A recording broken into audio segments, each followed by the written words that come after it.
Aryan Khan drugs case में जो NCB का गवाह था उसे पुणे पुलिस ने गिरफ्तार कर लिया है। किरण गोसावी जो आर्यन के साथ सेल्फी लेकर सुर्खियों में आया था, उसे पुणे पुलिस ने 2018 के धोखाधड़ी के एक मामले में गिरफ्तार किया। आर्यन केस में भी गोसावी पर गवाह प्रभाकर शैल से गंभीर आरोप उसने लगाए हैं। आरोप यह लगा है कि आर्यन को छोड़ने के लिए 25 करोड़ की डील हुई, जिसमें गोसावी शामिल था। प्रभाकर पहले एनसीबी का गवाह था जो अब पलट गया।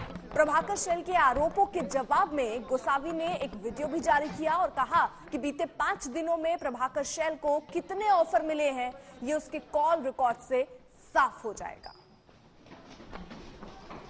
तो फिलहाल आपको बता दें, यहां बड़ी खबर यह कि पुणे पुलिस ने धोखाधड़ी के एक केस में किरण गोसावी को गिरफ्तार किया है। और ये गिरफ्तारी देखिए इस लिहाज से अहम क्योंकि इससे पहले कहा जा रहा था कि वो सरेंडर कर देगा, लेकिन ऐसा हुआ नहीं, जिसके बाद गिरफ्तारी पुणे से हुई है। तो आपको बता दें, इस पूरे केस में पेच फंसता नजर आ रहा है। ये जो चेहरा आप देख रहे हैं, तो आप याद कर पाएंगे वो जो सेल्फी आर्यन खान के साथ वायरल हुई थी, उसमें यही शख्स था जो बतौर गवाह सामने आने वाला था, लेकिन अब धोखाधड़ी के केस में इसकी गिरफ्तारी हुई।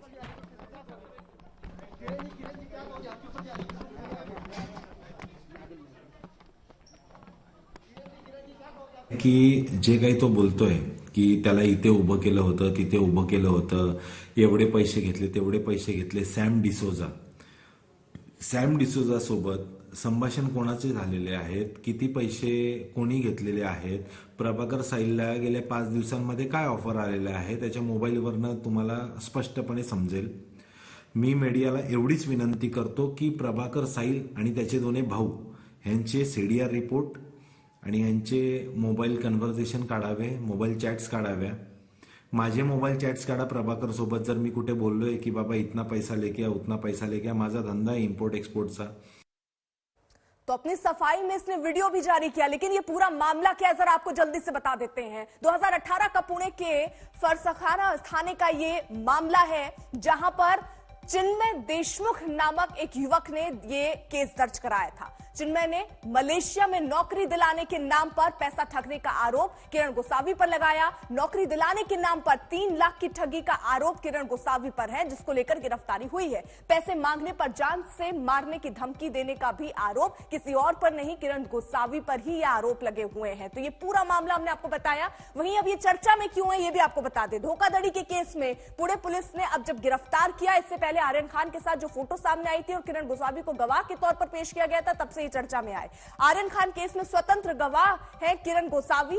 एनसीबी हिरासत आर्यन के साथ सेल्फी इनका वायरल हुआ, जिसके बाद किरण गोसावी का नाम चर्चा में आया था। सेल्फी वायरल होने के बाद गायब हो गए थे गोसावी, और प्रभाकर शैल के हलफनामे के बाद फिर चर्चा में गोसावी आए, क्योंकि बॉडीगार्ड बताता है प्रभाकर शैल, और उसने कहा कि लेन देन की बकायदा बात हो रही थी, 25 करोड़ पर डील चल रही थी।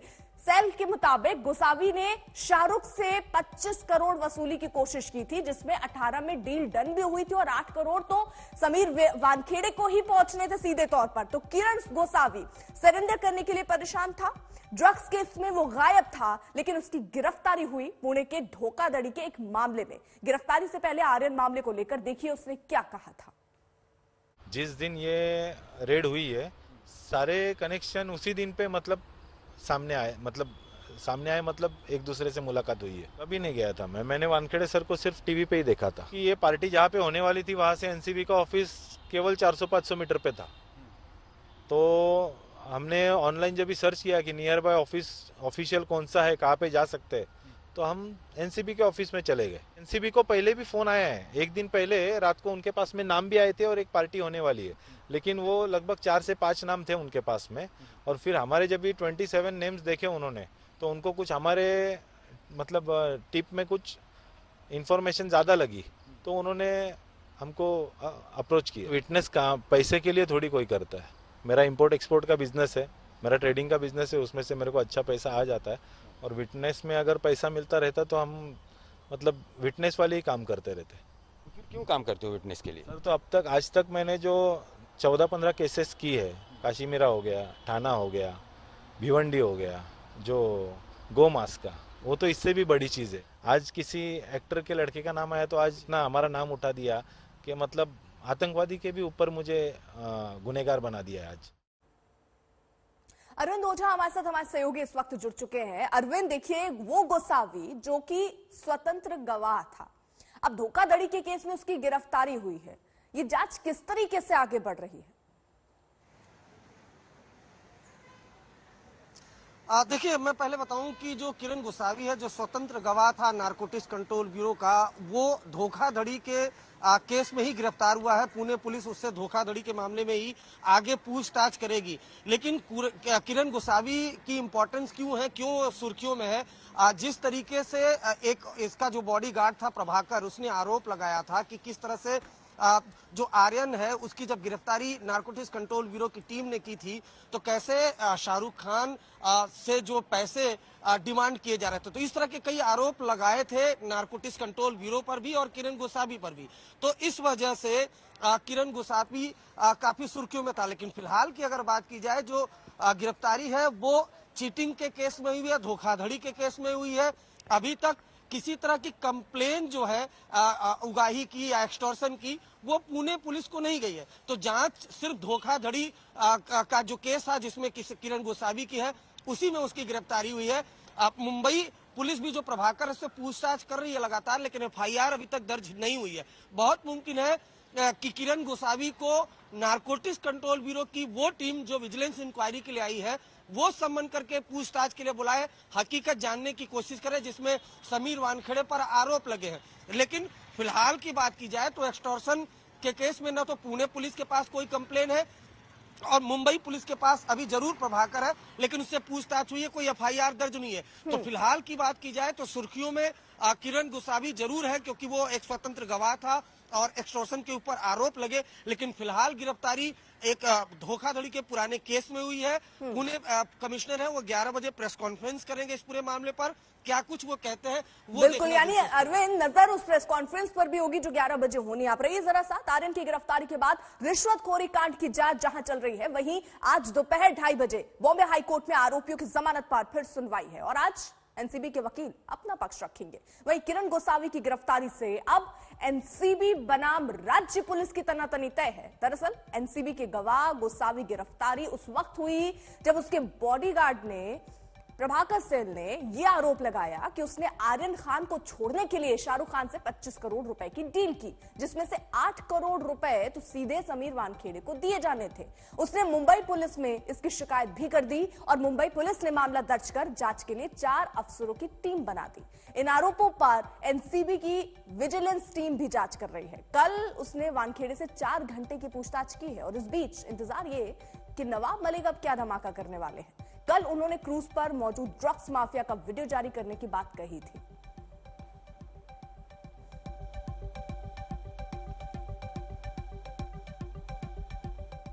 तो जो टीम 4 घंटे लगातार समीर वानखेड़े से पूछताछ कर रही थी, पूछताछ के बाद जो अधिकारी थे उनका क्या कहना था वो आपको सुनवाते हैं। प्रभाकर सैल जी और केपी गोसावी जी को नोटिस सर्व किया जाए कि वो इस इंक्वायरी में शामिल हों और जो भी तथ्य वो मीडिया पर बोल रहे थे वो इस इंक्वायरी कमेटी के सामने कहें। पर हमारे भरसक प्रयासों के बावजूद उनको वो नोटिस नहीं सर्व हो पाया है। तो मैं मीडिया के माध्यम से आप लोगों से ये सहायता लेना चाहूंगा कि केपी गोसावी और प्रभाकर सैल जी जिनके एलिगेशन पर ये इंक्वायरी का गठन हुआ है, वो इंक्वायरी में शामिल हों। इस टीम ने कुछ दस्तावेज इकट्ठे किए, जोन से जो क्रूशियल डॉक्यूमेंट थे लिए। इस जांच को आगे बढ़ाते हुए हम लोगों ने समीर वानखेड़े जी का बयान आज रिकॉर्ड किया है। लगभग 4-4.5 घंटे चली बयान की रिकॉर्डिंग में बहुत सारी बातें उन्होंने रखी हैं और आने वाले समय में आवश्यकता अनुसार उनसे और भी कागजात लिए जाएंगे और कुछ और साक्ष्य की जरूरत होगी तो उनसे लिया जाएगा। हम इस जांच को पूरी निष्पक्षता से करना चाहते हैं और एक इंडिपेंडेंट इंक्वायरी करना चाहते हैं, इसीलिए उस स्थल से अलग हम लोगों ने स्थल चुना है। ये एक इंडिपेंडेंट जगह है, यहाँ पे बिना किसी भय के आके अपनी सारी बात वो कह सकते हैं। मुंबई पुलिस एक जिम्मेदार ऑर्गेनाइजेशन है, वो इन्वेस्टिगेशन कर रहे हैं, तो इस पर मैं कोई टिप्पणी नहीं करना चाहूंगा। इस इंक्वायरी में मैं बतौर साक्ष्य उनको चाहूंगा कि शामिल हो। अरविंद ओझा हमारे साथ मौजूद है। अरविंद, जहां पर आप मौजूद हैं वहां भी समीर वानखेड़े भी देखिए पहुंचे हैं, तो क्या आज भी पूछताछ उनसे होनी है? टीम पहुंचेगी उनसे पूछताछ करने? क्या जी देखिए, अभी कुछ देर पहले ये जो गाड़ी है, इसी गाड़ी से समीर वानखेड़े यहाँ पर पहुंचे हैं और हमने उनसे बात करने की भी कोशिश की। हमने कई सवाल उनसे दागे कि कल आपसे 4 घंटे की पूछताछ हुई थी, आपका क्या कहना है, आप पर तमाम आरोप लग रहे हैं। उनका कहना है ऑल फॉल्स, वो उनका कहना है सब कुछ गलत है। कल भी हमने उनसे बात करने की कोशिश की थी, उनका कहना है सब कुछ झूठ है। हमने उनसे पूछा कि किरण गोसावी है, उसको अरेस्ट कर लिया है पुणे पुलिस का, पुणे पुलिस ने, उन्होंने कोई जवाब नहीं दिया। लेकिन लगातार अगर बात की जाए समीर वानखेड़े की, तो जब भी उन पर आरोप लगे वो कैमरे के सामने आए, उन्होंने हमेशा यही कहा कि सब कुछ झूठ है।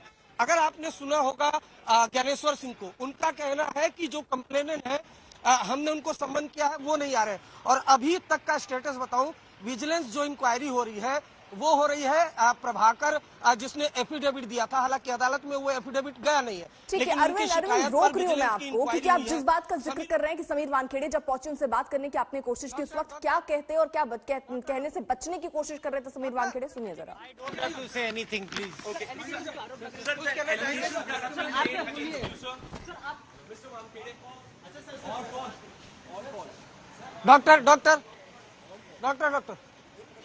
Doctor I don't have to say anything, please. Okay. तो अरविंद, यानी अभी जो सवाल उनसे पूछे जा रहे हैं उन सबके जवाब देने से बच रहे हैं। लेकिन एक बात तो है, जहां उनसे देखिए पूछताछ हो रही है, दूसरी तरफ ये जो केस आर्यन का चल रहा है, इस पे इन्वेस्टिगेट भी अभी वही करेंगे।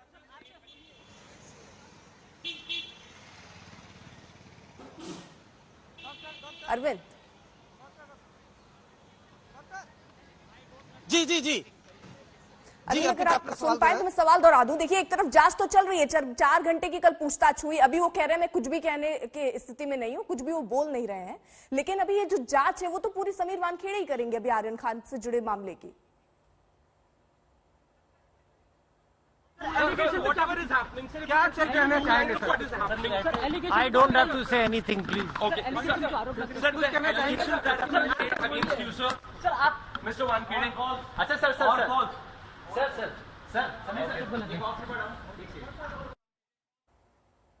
अरविंद,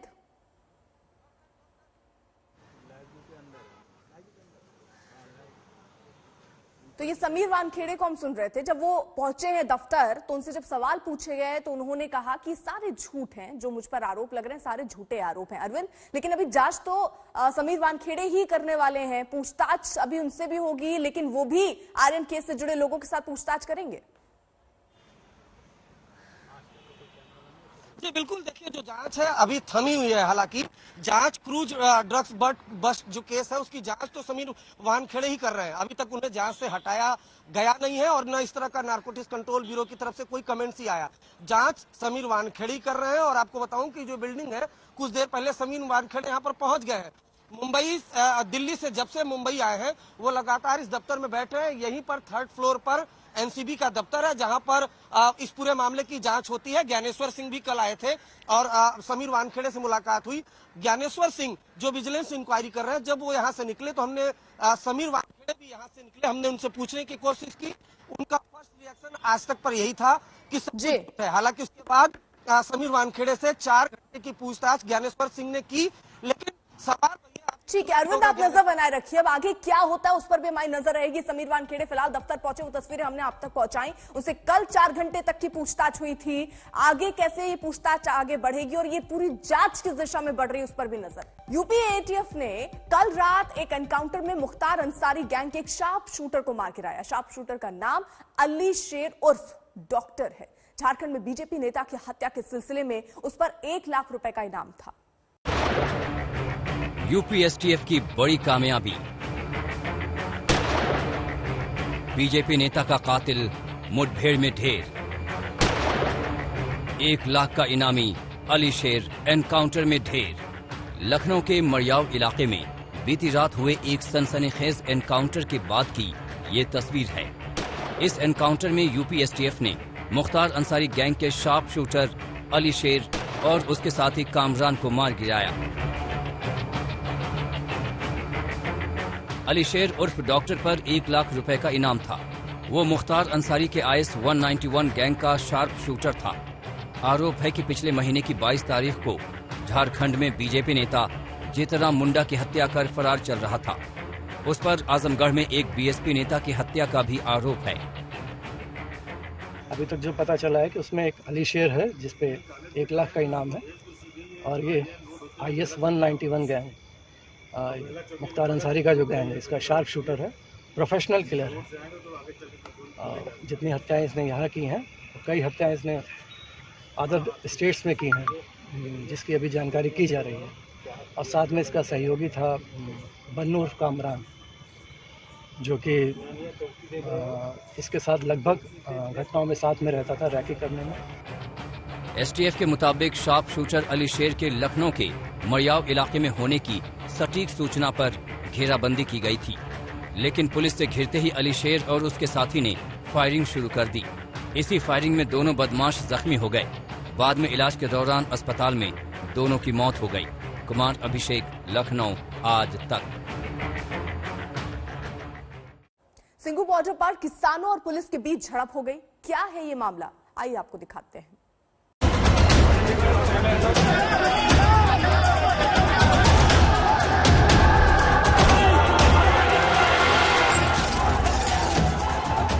किसानों और पुलिस के बीच झड़प की ये तस्वीर दिल्ली के सिंघू बॉर्डर की है।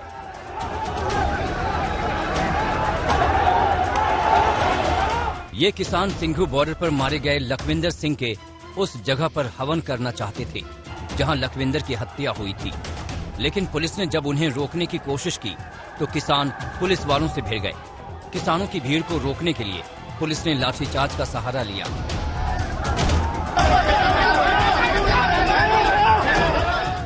इस हंगामे में कुछ लोगों को सर में चोटें आई हैं, तो कुछ लोगों को दिल्ली पुलिस ने हिरासत में ले लिया है।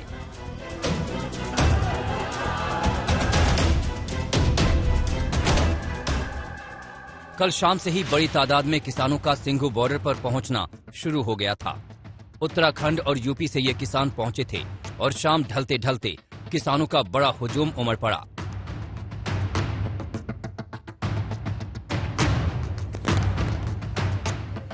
लखविंदर सिंह के परिजनों ने पंजाब सरकार से 50 लाख रुपए और परिवार के एक सदस्य को सरकारी नौकरी देने की मांग की है।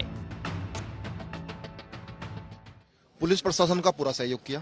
पुलिस प्रशासन ने जो हमें रूट दिया उस रूट से आए। पुलिस प्रशासन ने कहा कि यहाँ पे आपको गाड़ी खड़ी करनी है, यहाँ से आपको पैदल जाना है। ठीक है, हमारी मांगे सिर्फ ये थी, पीड़ित परिवार को कम से कम मुआवजा मिले, सरकारी नौकरी मिले, और वहाँ एक अरदास और हवन का एक प्रोग्राम था। इससे ज्यादा और कुछ नहीं था। काफी हंगामे के बाद दिल्ली पुलिस ने इस पूरे मामले को शांत कराया और अभी भी सिंघू बॉर्डर पर भारी पुलिस बल तैनात है।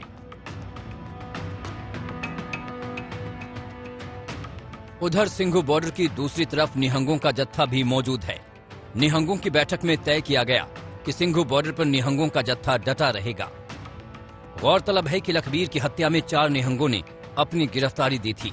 बैठक में ये भी तय किया गया कि दिवाली के बाद निहंग गुरुद्वारों की सुरक्षा व्यवस्था देखने पंजाब के गांव-गांव जाएंगे। सिंघू बॉर्डर पर किसानों का आंदोलन पिछले कुछ दिनों से खबरों से बिल्कुल दूर था, लेकिन कल की घटना के बाद एक बार फिर से सुर्खियों में है। सोनीपत से पवन राठी के साथ पंकज जैन, दिल्ली, आज तक। नमस्कार, आप देख रहे हैं आज तक। आपके साथ मैं हूं अर्पिता आर्य। आर्यन खान की बेल को लेकर भरपूर कहानी, दलीलें दी जा रही हैं। बड़े बड़े वकील कोर्ट में कानून की भारी भरकम दलीलें दे रहे हैं और आर्यन के वकील मुवक्किल की बेल को लेकर पूरा जोर लगा रहे हैं। तो एनसीबी जांच पर असर का हवाला दे रही है।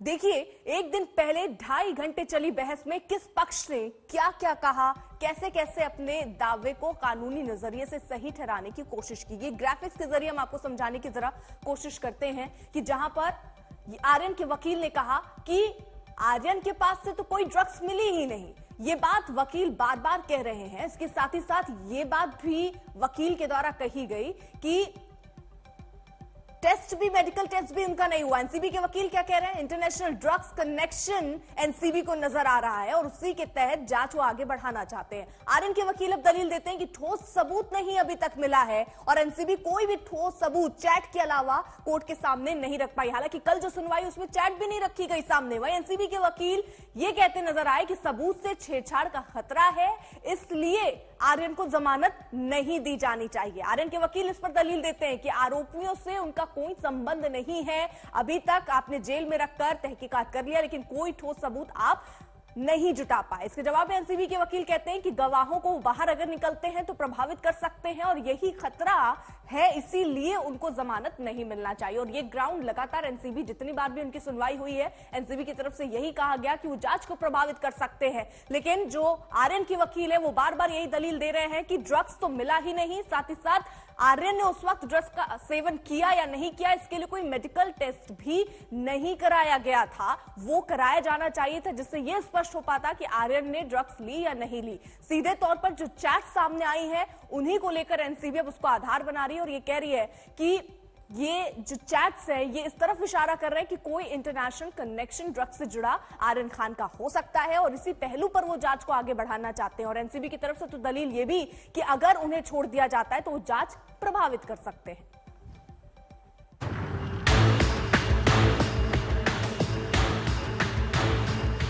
आर्यन खान सलाखों के पीछे हैं।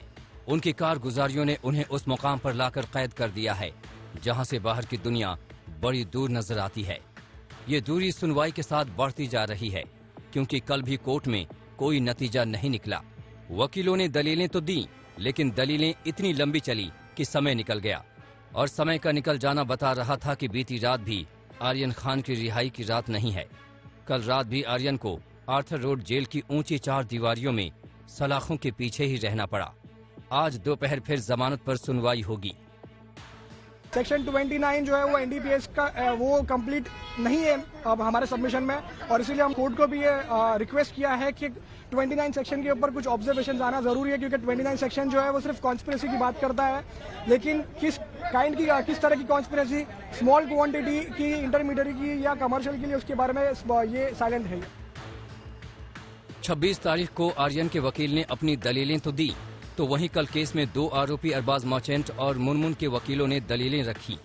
अरबाज के वकील की दलील के बाद जब मुनमुन के वकील ने दलील दी तो कोर्ट ने पूछा कि उन्हें कितना वक्त और चाहिए, जिसके लिए मुनमुन के वकील ने वक्त मांगा और फिर सुनवाई आज तक के लिए टाल दी गई। तो वहीं आज कोर्ट में एनसीबी को भी अपना पक्ष रखना है। अमित देसाई बार बार कह रहे थे कि मैं रिजॉइंडर में फैक्ट्स ऑफ द केस पे बात नहीं करूंगा, लेकिन केस लॉज वो फिर से देंगे तो आप समझ लीजिए समय और लगेगा। तो जाहिर सी बात है तकरीबन आधा 1.5-2 घंटा तो कहीं नहीं गया। अरबाज के वकील अमित देसाई ने कल बॉम्बे हाईकोर्ट में अपना पक्ष रखा। एनसीबी के पास गिरफ्तारी के लिए ठोस सबूत नहीं है। गिरफ्तारी उस अपराध के लिए हुई है जो हुआ ही नहीं। चैट का क्रूज ड्रग्स केस से कोई संबंध ही नहीं है। 65B के तहत जो सबूत रखे गए हैं वो मान्य ही नहीं है। फोन सीज नहीं किया गया, लेकिन रिमांड कॉपी में उसका जिक्र किया गया। अरबाज के वकील अमित देसाई ने आर्यन के मेमो का जिक्र भी किया, जिस पर आर्यन के वकील ने अपना पक्ष भी रखा। अरेस्ट मेमो गिरफ्तारी का सही आधार नहीं देता है, एनसीबी केस में गुमराह कर रहा है। सामान मिला नहीं, लेकिन अरेस्ट मेमो में जिक्र है। आर्यन के पास बेल के लिए सिर्फ 2 दिन का वक्त बचा है, वरना उन्हें 15 नवंबर तक बेल का इंतजार करना होगा। करीब 26 दिन आर्यन को जेल में ही काटने पड़ सकते हैं। बॉम्बे हाईकोर्ट की दिवाली की छुट्टी 1 नवंबर 2021 से शुरू हो रही है। 1 नवंबर से 12 नवंबर तक कोर्ट बंद रहेगा। 13 से 14 नवंबर को शनिवार रविवार की वजह से कोर्ट की छुट्टी होगी, यानी कोर्ट 15 नवंबर को खुलेगा। अगर जमानत मिलती है तो जो दिवाली का वेकेशन है, यानी कि अगर अगले 2 दिन में अगर जमानत मिल जाती है तो दिवाली की जो छुट्टियां हैं 2 हफ्तों की, उससे पहले ये सब बाहर आ सकते हैं। नहीं अगर अदालत ये आदेश देता है तो हो सकता है कि इनको और 2 हफ्तों के लिए जेल में ही रहना पड़े। अब दोपहर 2:30 बजे का इंतजार है, जब आर्यन की जमानत याचिका पर सुनवाई शुरू होगी। ये इंतजार आर्यन के लिए बहुत लंबा होने वाला है, क्योंकि आर्यन एक ऐसी दुनिया में है जिनमें बड़ी बड़ी दीवारें हैं, सलाखें हैं, और उन सलाखों के पास फटक आई है, बहुत सारी उदासी। यहाँ आर्यन की तकदीर है और यही कानून की कार्रवाई। विद्या के साथ दिवेश सिंह, अरविंद ओझा और मुस्तफा शेख के साथ आज तक ब्यूरो। शाहरुख खान के बेटे आर्यन खान और जिस तरीके से आर्यन खान की बेल और जेल के बीच का रास्ता तय करने के लिए वकीलों की पूरी फौज ने एड़ी चोटी का जोर लगा दिया। आर्यन के वकील ये साफ कह रहे हैं कि एनसीबी ने जो गिरफ्तारी की वो सिरे से आधारहीन है।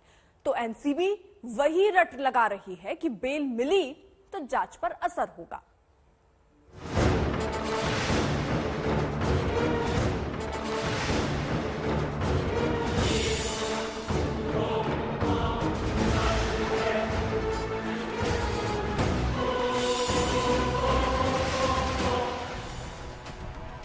आर्यन खान को जेल से बाहर निकालने के लिए शाहरुख खान ने पूरी ताकत झोंक दी। शाहरुख खान ने न सिर्फ पैसा पानी की तरह बहाया, बल्कि एनसीबी को टक्कर देने के लिए एक से एक दिग्गज वकील को लाकर खड़ा कर दिया। पहला नाम सलमान खान को काले हिरण के शिकार मामले से बचाने वाले सतीश मान शिंदे का है, जबकि दूसरा नाम अमित देसाई का है, जिन्होंने 2002 के हिट एंड रन केस में सलमान की ही पैरवी की थी। हालांकि इन दोनों की लाख कोशिशों के बावजूद आर्यन खान को जमानत नहीं मिल सकी।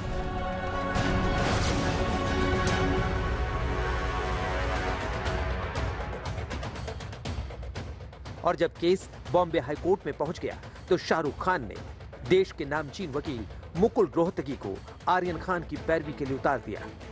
कहते हैं किसी भी केस में मुकुल रोहतगी का सिर्फ नाम ही काफी होता है, क्योंकि वो देश के बड़े बड़े केसों को हैंडल कर चुके हैं।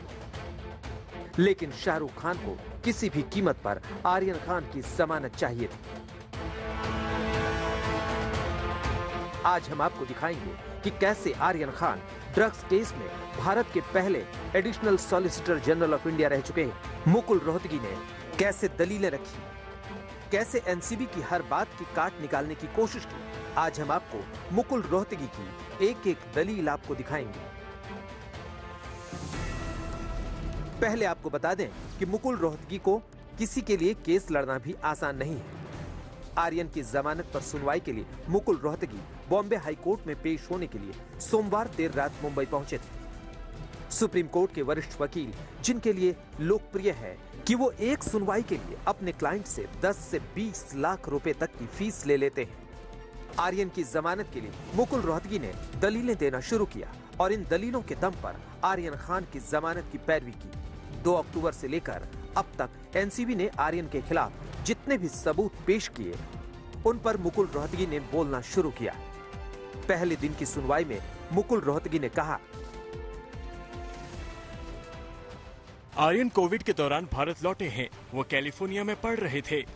आर्यन कस्टमर नहीं थे। आर्यन क्रूज पार्टी में स्पेशल गेस्ट थे। इवेंट मैनेजर प्रदीप गाबा ने उन्हें बुलाया था। आर्यन और अरबाज दोनों पार्टी में गए थे। आर्यन और अरबाज मर्चेंट के पास क्रूज पार्टी की टिकट भी नहीं थी।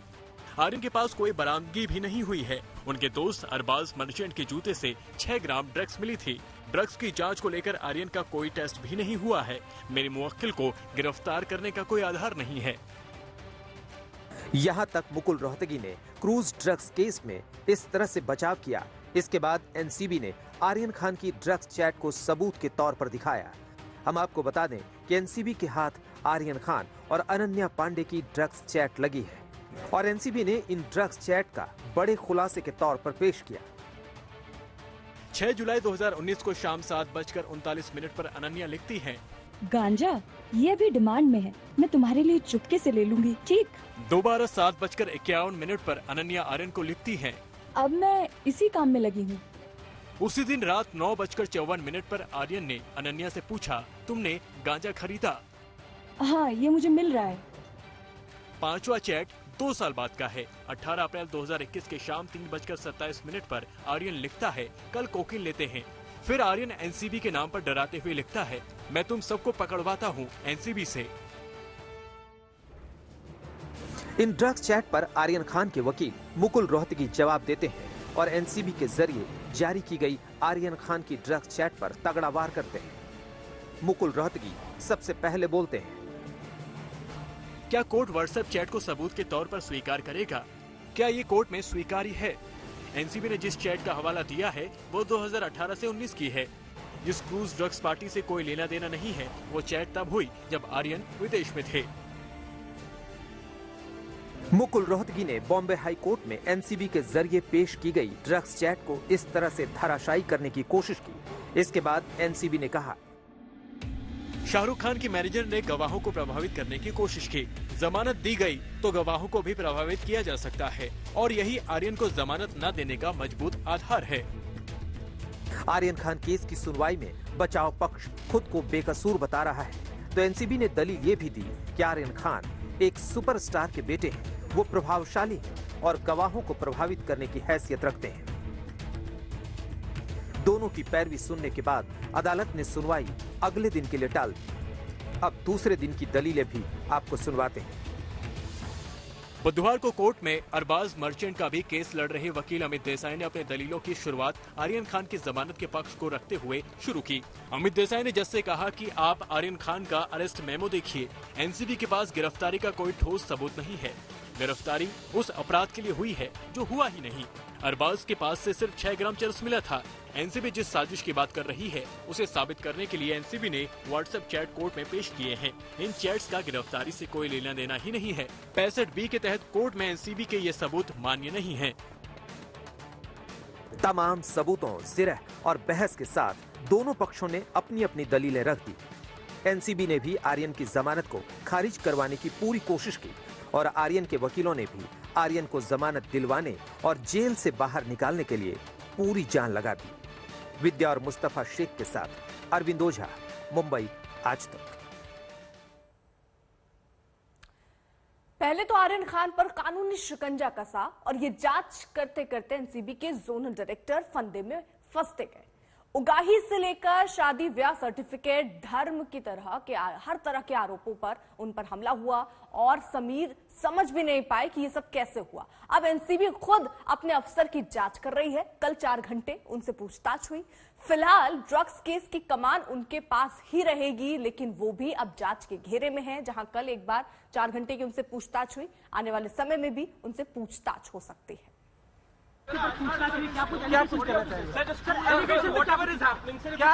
चाहिए? I don't have to say anything, please. Okay.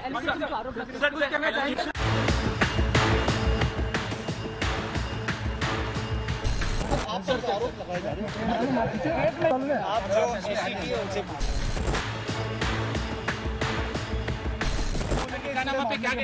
क्या आप कॉन्फिडेंट हैं कि आपके खिलाफ कोई कार्रवाई नहीं होगी? पर आरोप लग रहे हैं सर, लगातार पर्सनल अटैक हो रहा है। सब झूठे हैं। पर्सनल अटैक लग रहा है सर आप पर। रिप्लाई करेंगे।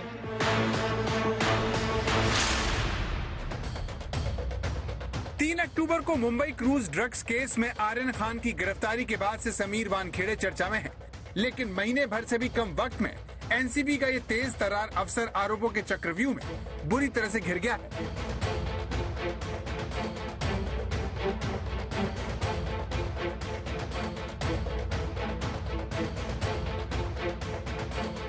समीर वानखेड़े पर करोड़ों रुपए की उगाही करने, जबरन गवाह तैयार करने, धर्म बदलने और फर्जी जाति प्रमाण पत्र से नौकरी लेने का आरोप है। नौबत आ चुकी है कि आर्यन ड्रग्स केस की जांच कर रहे समीर वानखेड़े की उन्हीं का विभाग जांच कर रहा है, जिससे एनसीबी के इस हाई प्रोफाइल अफसर के तेवर ढीले पड़ गए हैं। आप सर आरोप लगाए जा रहे हैं।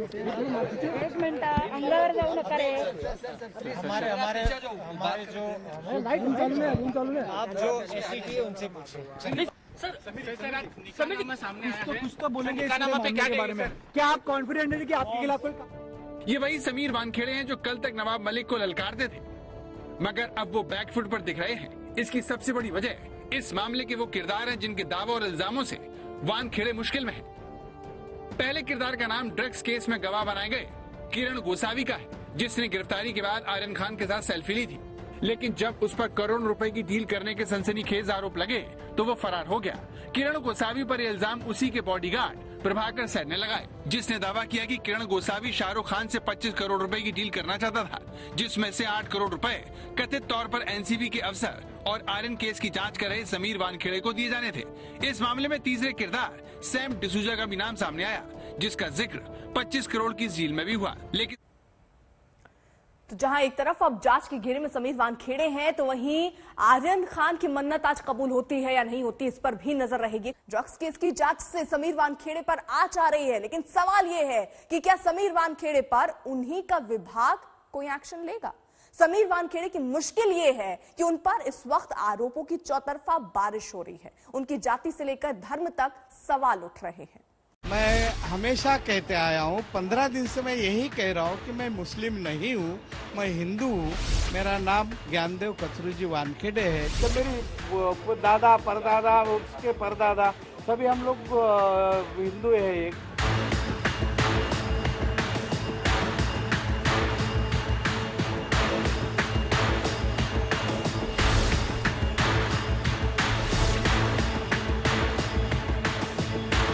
आर्यन क्रूज ड्रग्स केस की जांच कर रहे एनसीबी के जोनल डायरेक्टर समीर वानखेड़े की जाति, धर्म और दस्तावेज सवालों के घेरे में है। नवाब मलिक का दावा है कि समीर वानखेड़े एक मुसलमान है और उनका परिवार सारी जिंदगी एक मुस्लिम के तौर पर जीता रहा। अपने इस दावे के पक्ष में दलीलें देकर नवाब मलिक ये साबित करना चाहते हैं कि समीर वानखेड़े ने गलत दस्तावेज देकर नौकरी पाई। इसी सिलसिले में नवाब मलिक ने आज ये निकाहनामा पोस्ट किया। उन्होंने दावा किया कि तस्वीर और निकाहनामा समीर वानखेड़े और उनकी पहली पत्नी शबाना का है।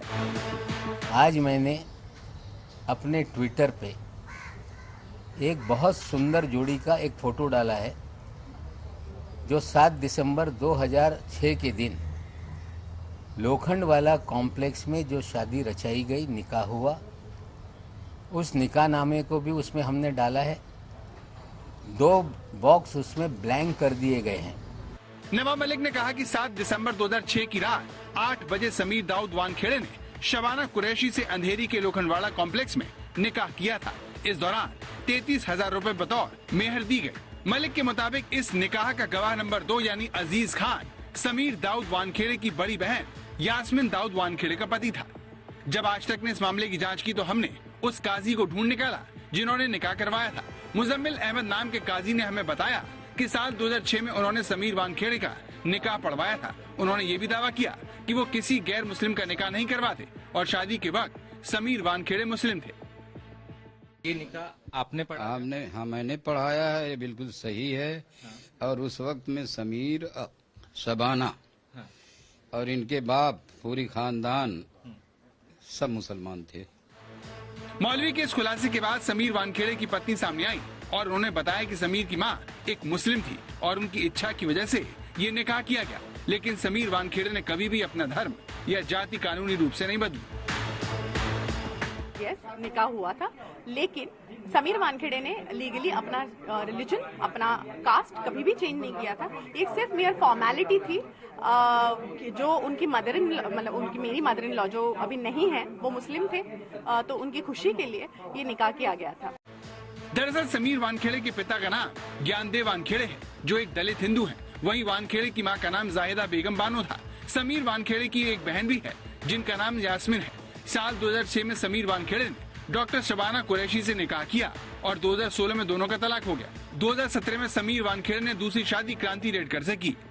समीर वानखेड़े को लेकर नवाब मलिक का सबसे बड़ा आरोप यही है कि पूरा परिवार सारी जिंदगी एक मुसलमान बनकर जीता रहा। फिर समीर ने एक दलित हिंदू के तौर पर नौकरी कैसे पाली, जो कानूनी रूप से बिल्कुल ठीक नहीं है। अपने इस दावे के पक्ष में नवाब मलिक ने एक बर्थ सर्टिफिकेट भी शेयर किया था, जिसे कथित रूप से समीर वानखेड़े का बताया गया। इसमें उनका धर्म मुस्लिम और उनके पिता का नाम दाऊद लिखा था, लेकिन परिवार का कहना है कि जब पुरखे हिंदू हैं, तो समीर मुसलमान कैसे हो सकते हैं। मैं हमेशा कहते आया हूँ, 15 दिन से मैं यही कह रहा हूँ कि मैं मुस्लिम नहीं हूँ, मैं हिंदू हूँ। मेरा नाम ज्ञानदेव कचरूजी वानखेड़े है। मैं कितनी बार सब लोगों को बता रहा हूँ। फिर अभी नवाब मलिक ये निकाहनामा लगा कर मेरे जाति पे, मेरे धर्म पे और वो ड्रग पे क्या लेना देना, कुछ समझ में नहीं आ रहा मुझे।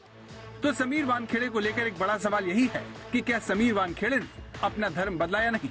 अगर धर्म बदला तो फिर उन्होंने दलित कोटे से नौकरी कैसे हासिल की, और अगर धर्म नहीं बदला तो निकाह क्यों किया। अरविंद ओझा के साथ साहिल जोशी, मुंबई, आज तक।